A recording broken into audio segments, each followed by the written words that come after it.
Hi there, I'm Ron Beyer, Golden Harvest Agronomist for Northwest Iowa. I want to talk to you today about actually making some realistic plans for harvest this coming season here in 2019. I'm actually sitting at a corn plot southwest part of Clay County, Iowa. Today is September the 20th. This plot was actually planted on May 5th, and I've got a variety of different products back out here from 94 day all the way through to 108 day. My concern right now is, what did the 2019 season give us as far as actual heat units when we compare to 2018?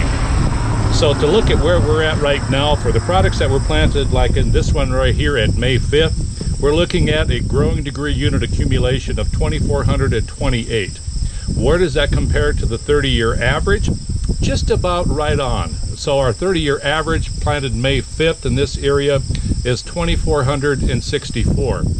But when we look at it compared to 2018, that's where the realistic expectations need to change a little bit. In 2018, at this time of year, for being planted on May 5th, we were at 2,800 growing degree units, which is basically about 370 GDUs behind where we were this year. So what does that tell us? Basically what we need to do is look at the realistic expectations of where this crop is going to be at for maturing. We need to look at black layer, which is actually the relative maturity of the products back out here.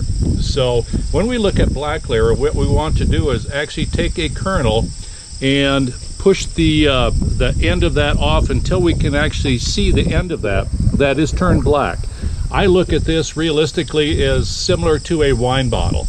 We put the cork in the wine bottle after all the wine is in, and it's basically stopped everything else from going in. The same concept right here with the corn, the kernel of corn.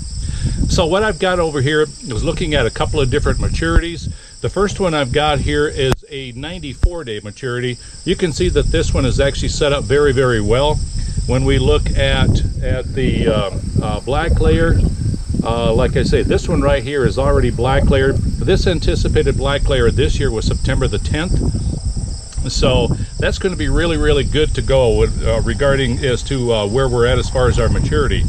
When we look at 100-day corn, you can see that that is a little bit different, but still, even in this case right now, we've got the projected black layer on this one, September the 17th.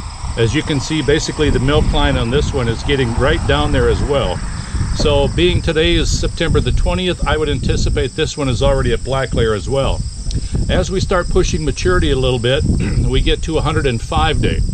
So at the 105 day, we're projecting this to black layer roughly around September the 24th. You can see the difference in between these two is that one of those is basically fully black layered. The other is still needing to go ahead and fill those kernels.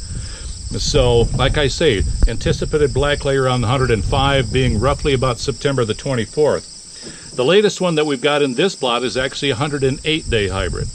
So you compare the 105 to the 108 day, you can see that this one still has a ways to go. In fact, we're anticipating black layer on this one right around September the 27th. So our biggest concern right now is making sure that we finish off this corn this year. So when we start looking at growing degree accumulation, that's basically the measure of the heat units that we get, both our high and the low temperatures throughout the day. So today we're supposed to get a high of 85, abnormally high for this area, with a low of 70 degrees. That would give us roughly around 28 growing degree units for the day. Typically in this area, at the end of September, between now and the first part of October, we should be getting roughly around 11 GDUs per day. And when we push that back even farther to the middle of October, that number shrinks down to roughly about 5 GDUs per day. So my concern basically isn't for the crop that we've got planted on time. It's for some of the acres that we had out in some areas of our northwest corner of Iowa that got planted late. So let's just anticipate we have a number of growers over here that couldn't get back into the field until about the 25th of May. What about for those growers as well?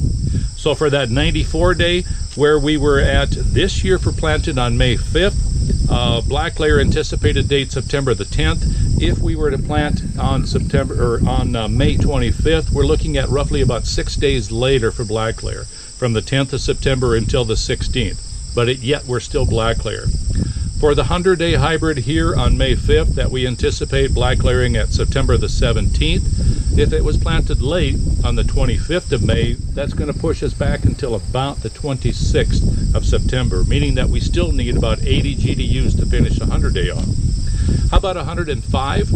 If we were looking at September the 24th or a May 5th planting date, on the May 25th, that's going to push our maturity date back to about October 5, meaning that we still need about 170 GDUs to finish off a 105-day. And for the full season product here, 108-day, where we anticipate that as the 27th of September on the early planting, that's going to push our late planting to roughly around October 13th, meaning that we still need about 200 GDUs to finish it off. My concern going forward is just to set realistic expectations for the growers out here with the crop that we've got out in the field. If we were to happen to plant these products late, by expecting them to mature at around 15, 16, 17%, I think is unrealistic this year. We may be needing to take out some wet corn just to go ahead and salvage the bushels that we've got. We do have a good crop out here, whether we planted it early or whether we planted it late. So let's set the expectations. If we need to go ahead and take a little bit higher moisture corn, let's do that. Let's dry it and make sure that we get it back into the bin. Once again, I'm Ron Beyer, Golden Harvest Agronomist. Good planting, good growing.